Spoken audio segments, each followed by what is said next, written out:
So when we're talking about related rates, we're talking about the rate that something is changing, the rate of change of things, and we're looking at the rate of change of at least two different things, maybe three or four or however many we want. But the idea here is they're related because when one thing changes, it causes the other one to change also. And there's some sort of relationship there that one of the rates causes the other rate to change. All right, so that's why we have that's where we get the idea of related rates here. Okay, so here's some examples. The distance between 2 points could be changing when the x or the y coordinates of one or both of the points changes. Okay, so we actually have three different things that could be changing here. We could have, well, I should say five. We could have the distance between the points changing with respect to the change in either the x or the y coordinates in either of the points. Okay, we could have a measurement, which could be a length, an area, an angle measure. It could be a volume. So some sort of measurement could be changing for some shape, so the length of a segment, the area of a rectangle, the volume of a sphere, related to one of its dimensions, the radius, the length, the width, the height, the base, whatever you want to call it. Okay, so the measurements of objects are related to the dimensions of that object, and so when one of the dimensions changes, then the measurement also changes. You guys remember what angle of elevation means? So angle of elevation is the angle between what and what?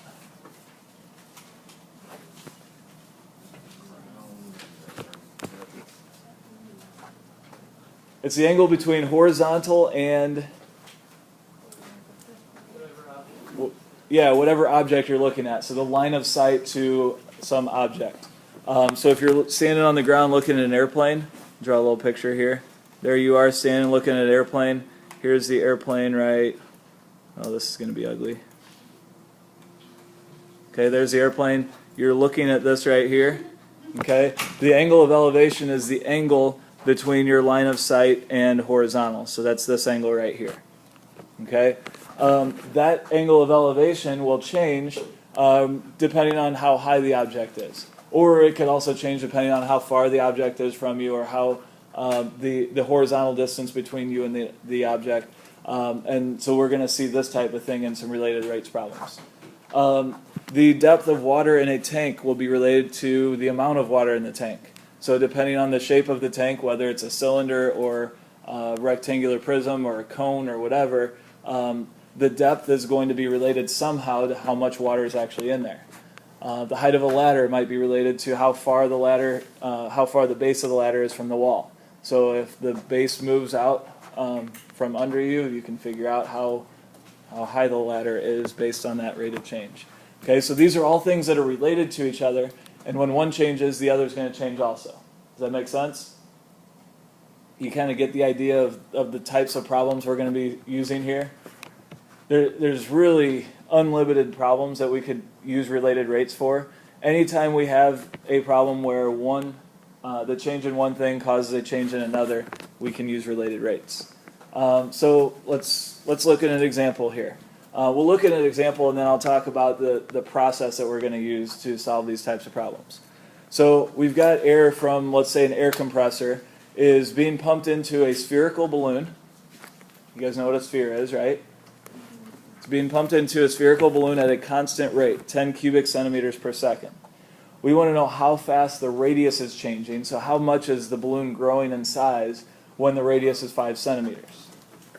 Okay, so what types of things do we know in this problem here that would be related to each other?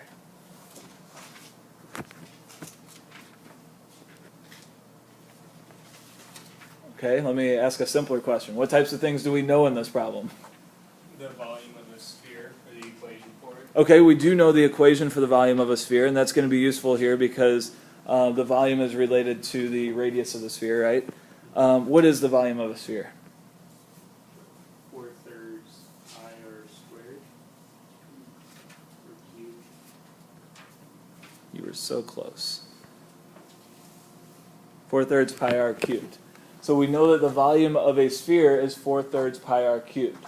Okay? Do we know anything about the volume of this sphere right now?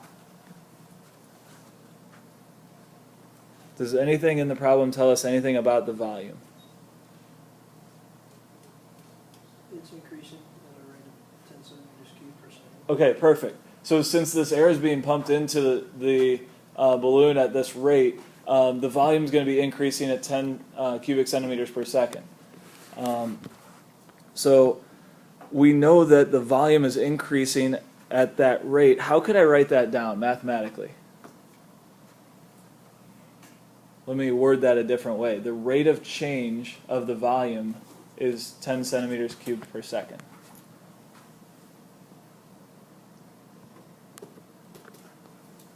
So the rate of change here for the volume is going to be, well, the volume's changing. So we're going to say dV. That's a change in the volume. And Tyler said dV over dt because it's a change in volume with respect to time. It's changing at 10 cubic centimeters per second. That per second tells us that it's related to time, or with respect to time. So the change in volume with respect to time is 10, and I'm going to keep the units on here, cubic centimeters per second. Okay, that is something we know about the volume. We don't know what the volume is, but we do know that it's changing. Now, we can figure out what the volume is at the time in question. So we could use this right here, the radius of 5 centimeters, to figure out what the volume is. I'm going to use, when we're talking about related rates problems, I'm going to use kind of the idea of a still camera versus a video camera. If we take a snapshot of something, can we tell how fast it's moving? And let's say that we have a really, really, really good camera with a really, really, really fast shutter speed. And so when we're taking a picture, we're really capturing just one instant in time. Do we have any idea when we take a snapshot of how fast something's moving? No. Now, we're probably going to look at a problem at some point near Christmas where I'm going to show you a picture of a tennis ball that's moving and it's fuzzy, and you're going to be able to figure out how fast it's moving by using the shutter speed and figure out how far it's gone while the shutter was open and all that stuff. But if we're assuming that we're looking at a picture of this situation and we take a snapshot, nothing's changing. And the problem that we have when nothing's changing in calculus is there's no such thing as a rate of change if nothing's changing, right? You guys agree with that? Okay, so that's a lot of talk to basically say we need to make sure that we do everything we can with the rates of change before we start looking at it at a single instant. So we don't want to look at the snapshot until we've got an idea of what's going on overall. So let me ask this. The question asks for this right here. How fast is the radius of the balloon changing? So what am I actually looking for here? In terms of calculus, what am I looking for? How fast is the radius changing? The derivative of? Yes. What we want here is dr dt. We want to know what dr dt is. And more specifically, I'm going to add this in here. We want to know what dr dt is when what?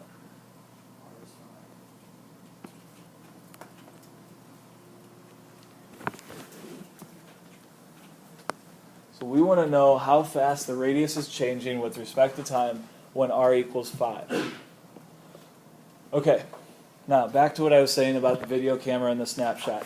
This equation right here will give us an idea of what the video of this is going to look like, what it's going to look like over a period of time.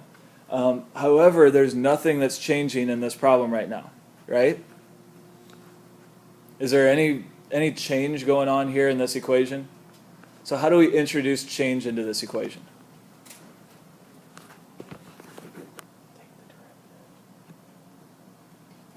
Yeah, if we take the derivative, then we're introducing rates of change, right? So what should I take the derivative with respect to? It's the function is v with respect to r, so should I take dv dr?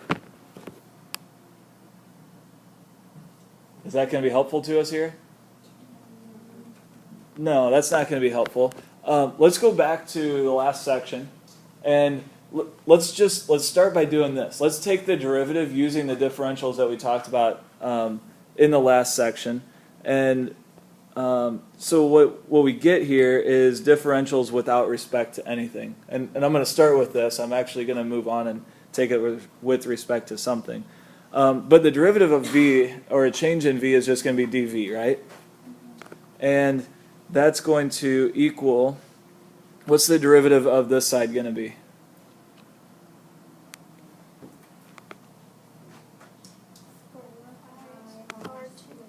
Okay, 4 pi r squared. And since we're differentiating r's, times dr, right? Okay, so this is what we did in the last section. You guys remember this?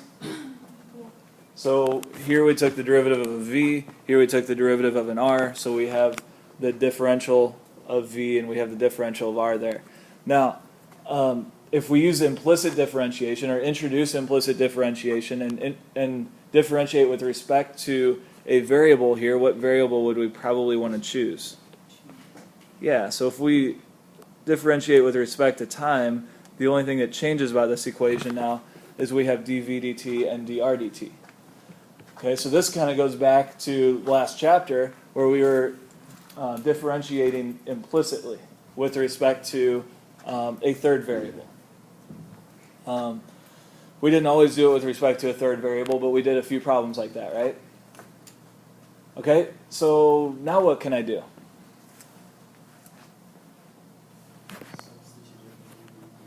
Yeah, I have everything I need to know here. I want to know what this is, dr dt, when the radius is 5, so I can put 5 in for the radius here. And since dv dt is constant, it's always the same. What can I put in for dv dt? 10 and, yeah, cubic centimeters per second, right?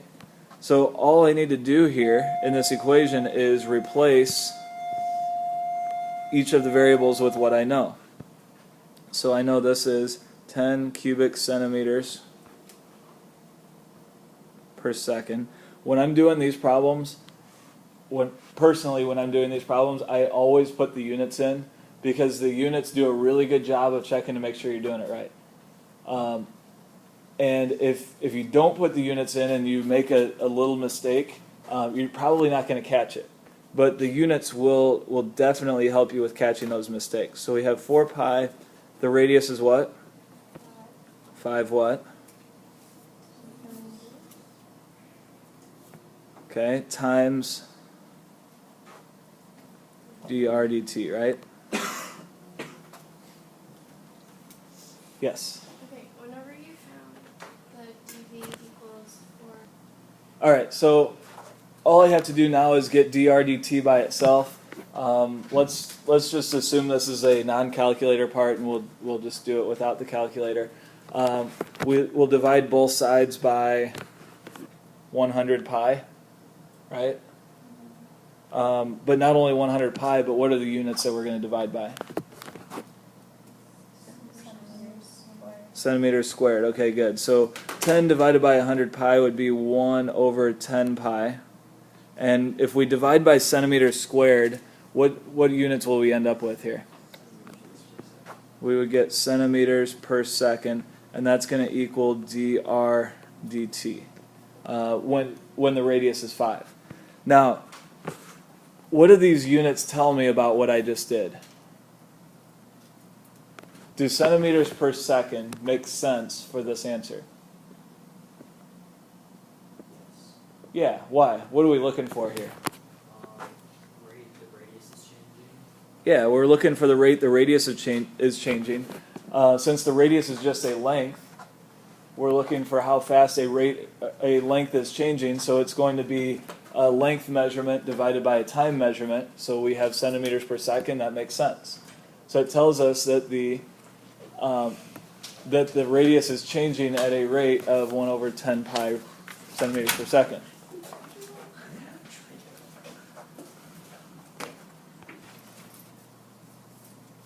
You have to make sure here that you don't plug 5 in too soon.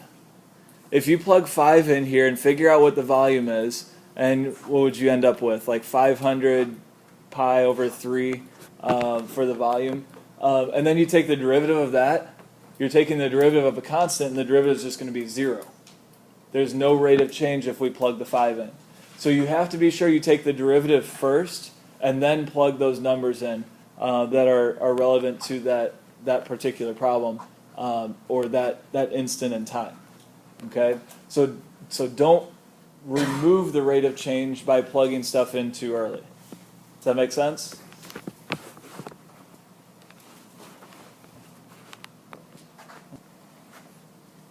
This list is in your book, and they kind of go into a little bit more detail what each of these, what we want to do with each of these. But this is kind of the steps. These are the steps that we went through. We first tried to understand the problem. This one was pretty simple. Some of these problems are going to be a little bit more complicated. A lot of times we're going to have problems where they're going to describe the situation, and you have to figure out what the model is going to look like, what the problem looks like. So that's kind of moving into the second step then. Then we want to write an equation that relates the variables. So in the last one, we wrote an equation that related the volume to the radius. And then we want to differentiate implicitly with respect to time. Since we're talking about rates of change here, in almost every case, we're going to look at how fast something is changing through time. So we're going to be differentiating with respect to time. And then once we've done that, then we can put in the variables that depend on time. So in this case, in the problem we just did, we plug in the radius of 5 after we differentiate, because that 5 is at one instant in time. And then the final thing we have to do is interpret our answer. You'll get an answer. You want to make sure that your answer makes sense, and you need to. You'll often have to interpret it or justify why it answers the question that was asked. Okay, does that make sense? All right, so here's another example. This one's a little bit more complicated. I'll give you a second to read it here. I want you to read it and try to draw a picture that shows what's going on in this problem. Maybe introduce some variables that you might need for this also. It looks to me, the way I've drawn this right now, that there's only one variable. Is D the only variable in this problem?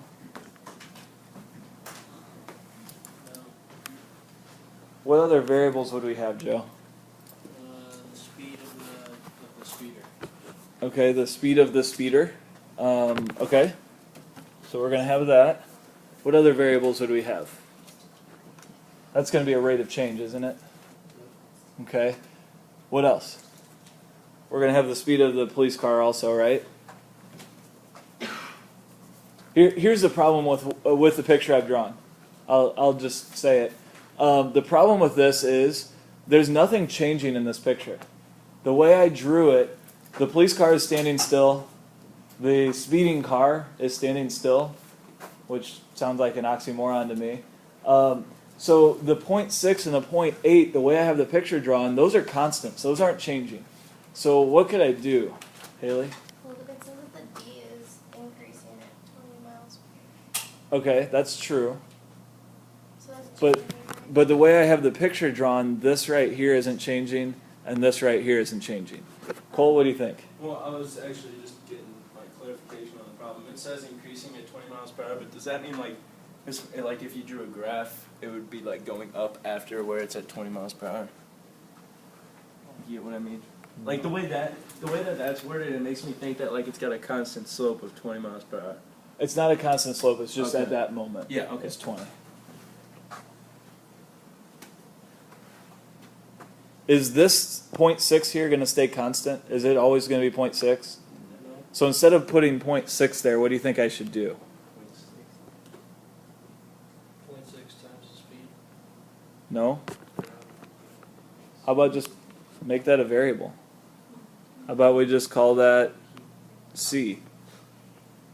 That's a little c now, not a big C, because the big C is the point. And instead of putting 0.8 here, what should I probably put? Since that 0.8 could change, I want it to be a variable. You guys choose a variable for me.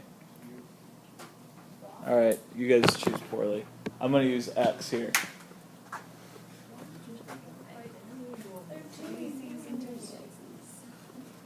Yeah, the capital C and the lowercase c kind of look the same. Same with x. Well, and really we don't need a name for these points, so I'm going to just get rid of those. Is that better? All right, so C is going to be the distance between the car, the police cruiser, and the intersection. The X is going to be the distance between the car, the speeding car, and the intersection. Now, why is it important that those are variables?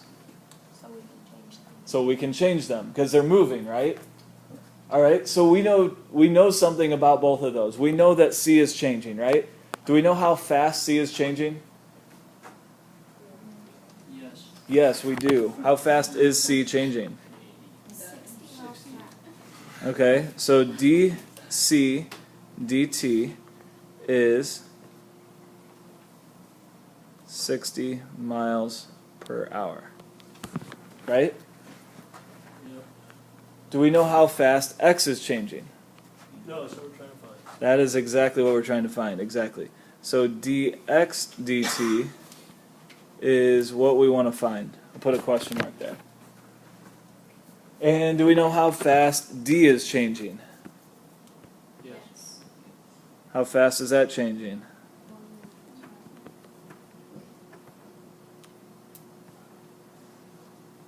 Okay, now, I did something very bad here. See if you can figure out what it is. And I'll give you a hint. It has something to do with dc dt. If dc dt is 60 miles per hour, what does that mean about the variable c? Haley? Yeah. So what that is saying is c is getting bigger by 60 miles per hour. Is c getting bigger? No, c is actually getting, so I need to make it negative. It's actually going to be negative 60 miles per hour.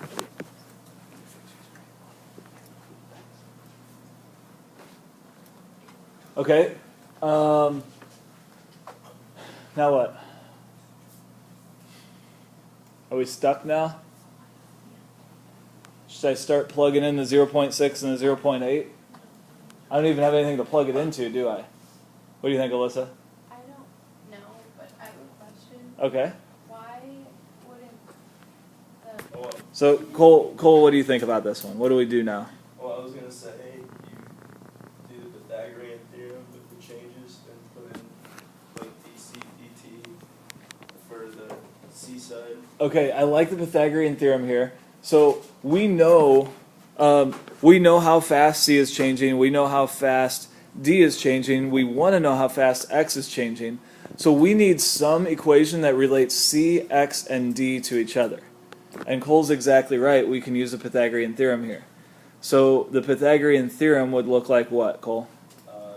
D or dd dt. Nope. Pythagorean theorem won't have any rates of change in it. Oh, okay. I was gonna say that squared, but okay. D squared minus c squared equals x squared. Okay, yeah, let's just say, C squared plus x squared. yeah. Is that what you were going to say, Lewis? What? Okay.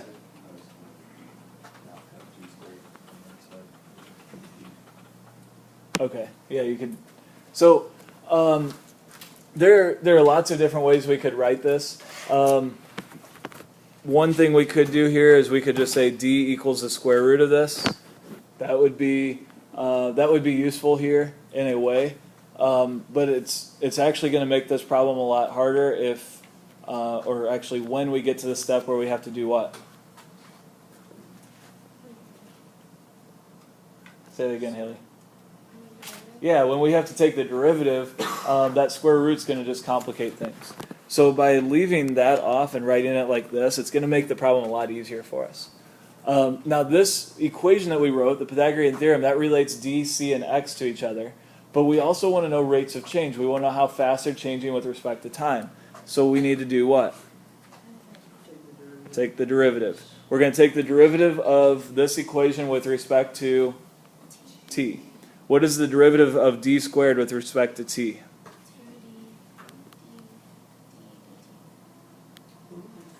Okay, good. 2d dt dt. Derivative of c squared with respect to t.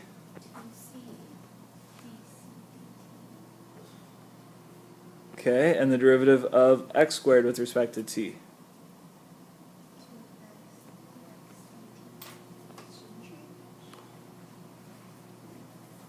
Well, look what we have now. We have an equation that has everything we need in it. It has the rate of change of d, the rate of change of c, the rate of change of x, and it also has x, c, and d in it. The only one of those variables that I don't know, besides the one I'm looking for, dc, is it dc dt that we're looking for? No, I'm sorry, dx dt. So the only one we don't know besides dx dt is what? D. Well, can't we find that? Yeah, we can use this equation here to find d. Has anybody done it yet? It's actually a Pythagorean triple, isn't it? Yes. What is d going to be, Joe? 1. Yeah. So at this instant in question, we're going to have. Okay, we're going to have c is equal to what?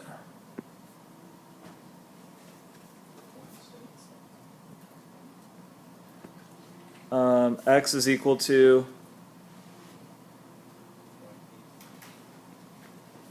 and d, using the Pythagorean theorem, is going to equal 1 mile. Okay, let's plug in what we know. And is it okay with you guys if I simplify this equation a little bit? How could I simplify this equation? Yeah, divide everything by 2. That'll make things a little bit easier on us. So I'm just going to scratch the 2's out. So plug in what you know and solve for dx dt. Go ahead and do that on your own. I'll do it at the same time. Alright, so plugging in the variables that we know, we're going to get 1 mile times 20 miles per hour equals all of that. Keep in mind you do want to include the units here. The units are important so that we can make sure that in the end we get an answer that makes sense. And then simplifying that, we get 20 miles squared per hour equals negative 36 miles squares per hour plus 0.8 miles times dx dt. Move the 36 to the other side and divide by the 0.8, and we get dx dt equals 70 miles per hour. So we get an answer here. The units make sense. Miles per hour, we're looking for a change in distance with respect to time, and so that would be miles per hour. We also want to interpret this answer for our problem. So if we look back here, what is the speed of the car? And we said that the speed of the car is going to be given by dx dt. Then 70 miles per hour is going to give us that speed. In this situation here, it looks like the speeding car might get away because it is going faster than the cruiser.